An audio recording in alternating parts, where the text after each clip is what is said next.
everyone. So I've been inspired to make a video about meditating because I know that it's something that a lot of people struggle with, especially at the beginning when they first get into spirituality. All you hear everywhere is like, oh, meditate on it. Oh, you need an answer, meditate. And that it's this divine way to really get in touch with yourself, which is 100% true.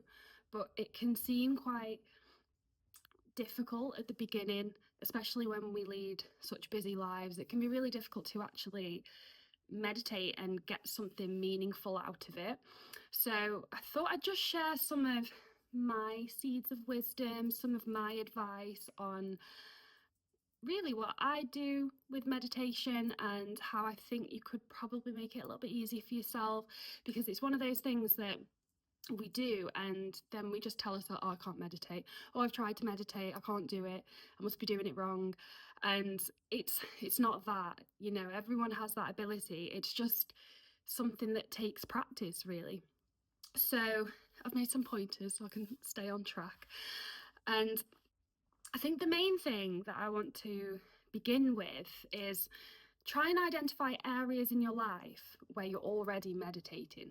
So in this busy life that we have, where are the times where our conscious mind steps to one side? Because that really is what we're doing when we're meditating. We're connecting with ourselves. We're allowing the conscious mind to step to one side and we're allowing the subconscious to come through. So really, without even knowing it, we do spend a little bit of time in this hypnotic state, this meditative state, and try and identify some areas of your life where you're already doing this. So when you're driving, for instance, and you can get to your destination and think, how did I even get there? You know, where was I for those last 15 minutes driving? You know, I've ended up here and I've gone through all the motions, but how did I actually end up there? Because it's like your conscious mind has stepped to one side and you've just allowed your instinctive abilities to take over and drive that car for you. So when you're driving, that's, without even knowing it, you're kind of in a bit of a meditative state. When you're doing the dishes, when you're cooking, those are still times where you're meditating in a way. And really, if we can learn to do those things that we already do, but embrace silence when we're doing them, it's really going to help you to switch off your brain when you actually consciously want to sit in silence and meditate and go within. So I'd say, first off, if you're really struggling and you don't know where to begin, just try and bring some silence to things that you already do. So when you're cleaning up, even when you're hoovering, don't have radio on, don't have distractions, don't have music playing, just be in silence.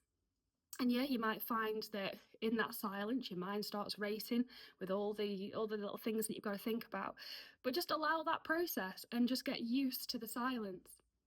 I always say, when we really switch off the mind, yes, things always come through, but if you follow those trains sometimes and just allow that imagination to take over, you might even find that you end up taking yourself to some kind of enlightened state. So bring a little bit of silence into your day-to-day life, and then when you actually come down to sit with intention to meditate and it is quite silent, you're already used to that energy, really. It's getting from that state of being, which we are every day, whether we're always being bombarded with things. We watch reels one after the other, and it's constant. You know, we watch telly, we always have that on, the radio, music. And if we're able to just switch off from some of that, this is kind of where mindfulness comes in. Switch off from that, focus on the present moment, what we're doing right now. You'll find that when you actually want to intentionally switch off, it will make that a little bit easier. So that's all about being comfortable with silence. If you're finding it difficult when you're actually sitting to meditate, for that conscious mind to actually switch off, for the thoughts that you've been thinking about all day, what you're going to do tomorrow, oh, I need to do this, I need to do that. If that's the first thing that's coming through when you actually sit down to meditate, try journaling before you meditate. So try to just mentally dump all that stuff that's in your brain. Try and dump that pre-meditation so that you've already addressed those things. It's very difficult to sit and meditate when you've got so many other things going through your mind. So if you can just take a few moments before to just journal down some things that are bothering you and think, okay, when this meditation's finished, I can pick that back up again. But for now, I'm just going to leave it to one side. So even if you're writing down key points, things not to forget, things that are bothering you, just write them down. And then you're mentally clearing some headspace. It's very difficult to find time to meditate when you've got a lot going on in your life. So that's journaling, mentally dumping things to one side to give you a bit more space. Another method really to enhance meditation, to make the whole experience maybe a little bit more fun, because if it's something that you can look forward to, it's something that you're likely to keep doing. So at the beginning, if you're not feeling like you're getting much out of it, then there's no incentive for you to keep going. But if you can create a ritual around it, then that keeps you accountable, really. So try and think of some things that you like that you can do to make it a nice ritual practice. So find a time in your schedule where you know that you're not going to be distracted, because that's key, where you've already done everything that you needed to do. So later on in the day, you've cooked, you've cleaned, you've tidied, whatever, you've put your washing away, you've cleared all that stuff out. So you haven't really got anything left to do. And even if you've only got 5 minutes at the end of all that, that's perfect. You've got those 5 minutes there for you. Take that time. And then create your time, create your space. Find the place in which you're going to meditate. So for me, it would be here in my living room. I've got a nice cushion that I sit on. I'm sitting on it now. And I try and create a sacred space for me to meditate. So I have, say, my singing bowl. So I've got that, and I can know that I'm using that. So I'm bringing that into my meditation. I'm inviting these things in. I have a lovely aura spray. So when I spray this around, already I'm feeling enlightened. Already I'm feeling connected. So if you don't have a spray, incense, perfect. Light an incense, because as soon as that aroma starts coming through, you're already relaxing. You're already telling your brain that now is the time to switch off. So your subconscious mind will already start that process of calming you down, ready for something that you're going to do, that you're going to look forward to, your meditation. Different crystals, so you can get selective with the kind of crystals that you want to bring in. Try and think of the intention that you've got. Is it for self-love? So you want your rose quartz, you want pink opal. Do you want to do a meditation on self-worth, abundance? You want like citrines and clear quartzes. Try and get adventurous with the crystals that you're bringing in as well, because that helps to form that ritual, and it helps to kind of feel like you're co-conspiring with the universe, and you're using all these different things and you're making it very sacred to you, instead of it just being, right, I'm going to stick on a meditation now and start meditating.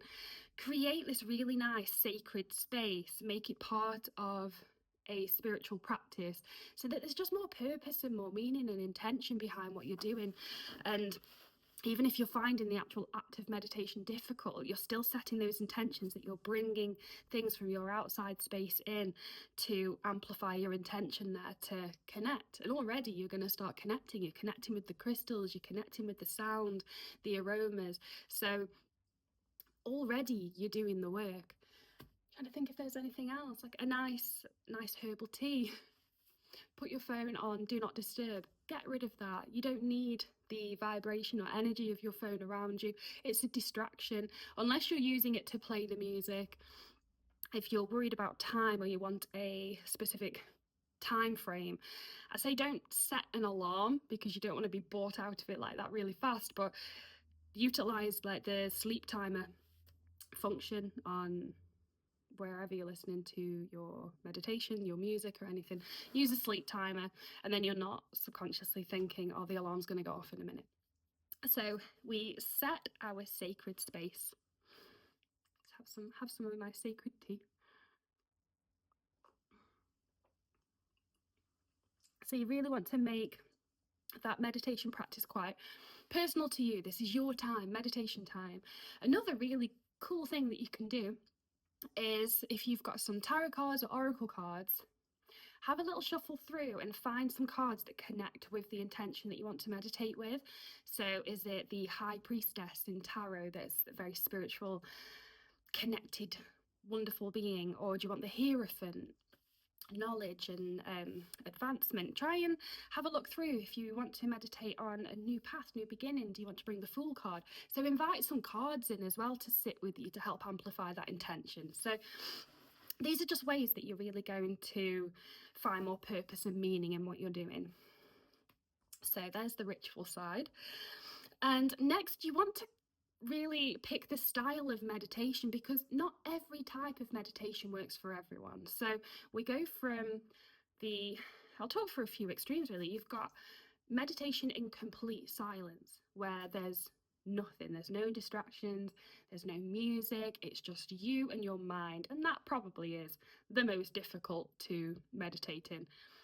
That might be more difficult to meditate in silence than meditating with a stream of sirens going past, you know. But meditating in silence, I'd say that's this scale. And then you've got your generic meditation music. So many different playlists. I use the yoga meditation one on Spotify.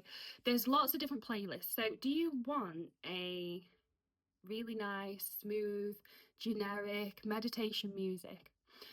You can then look at binaural beats. There's different sound frequencies, different hertz that connect with different areas of the body or different intentions for manifesting. So, but they are very musical. So is that the style that you want to specifically choose the frequency, the sound frequency, so the hertz of the meditation music to connect with a chakra or a specific healing or an intention? So pick the music that's going to resonate with you and that you're going to find it easier to connect with during that meditation as well. So there's the choosing the music. This is all part of the ritual. Or do you want guided meditation, which is great if you struggle to switch off that mind and you need guiding through the process. This is good if you have a specific intention for connecting with a spirit guide, for balancing the chakras, how to I'm trying to think of some other examples.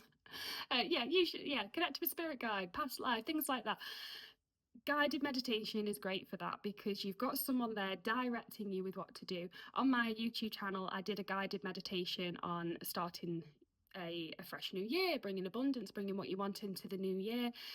And I guide you through the process of emptying out a backpack and then filling it with what you want. And if you're listening to a voice, it's much easier to stay in the zone and stay connected if that's what you're actually struggling with, is connecting and going deeper, going within without distractions coming through and breaking you out of your meditation. So there's the guided meditations. There's hundreds about, and they're amazing. Well, there's thousands, and they're really good, especially if you're a beginner as well. But I think anyone of all abilities can take something from a guided meditation. They're lovely and they can do so much for you. So there's the guided meditation. There are sound meditations that use different instruments. So you've got drumming, which is amazing for journeying.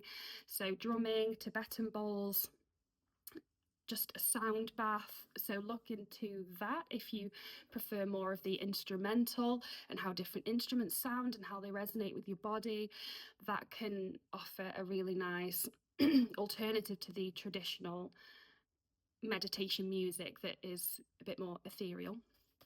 And I'm trying to think of some others. You've got shamanic drumming. So if you like the drum beat, if you like something that's going to excite the energy and really get you connected, get you into it, then something more upbeat. I was listening to one the other day, which was really cool. And that was shamanic drumming. I think it was an hour long shamanic drumming, African drumming, actually. It was African shamanic. There was lots of hashes. There was lots of different themes, but I might link it actually in the show notes, but it was African drumming with Tibetan bowl and deep humming as well, and chanting, deep humming.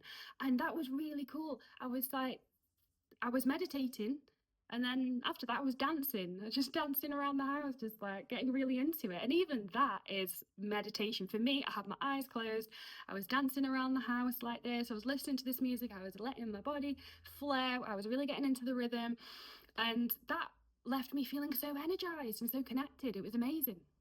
So that is another style of music. That's a different style of meditation. So I want you to expand your awareness out of thinking that meditation is just sat there with your knees, with your legs crossed and hands on your knees, and feeling like you have to conform to that specific type of meditation. And if you can't do that, then you're not doing it right. That's so wrong. There's so many different types of meditation, and it's about you finding the one that just connects with you and what works for you. And that can be anything. And so I've just listed a few examples there, but there's even more. There's hypnosis. If you, even the voice of the guided meditation, I was sent a link by my friend Juliet, and she was listening to a Bashar meditation. He's a channeler, Bashar channeling meditation, and the voice on there was really direct, and it reminded me of when I had hypnosis. So again, with hypnosis, you kind of put into a deep meditation, and it was very direct, very, I'm trying to think of like the word, the different, whereas guided meditations can be very soft, ASMR, breathe in, breathe out.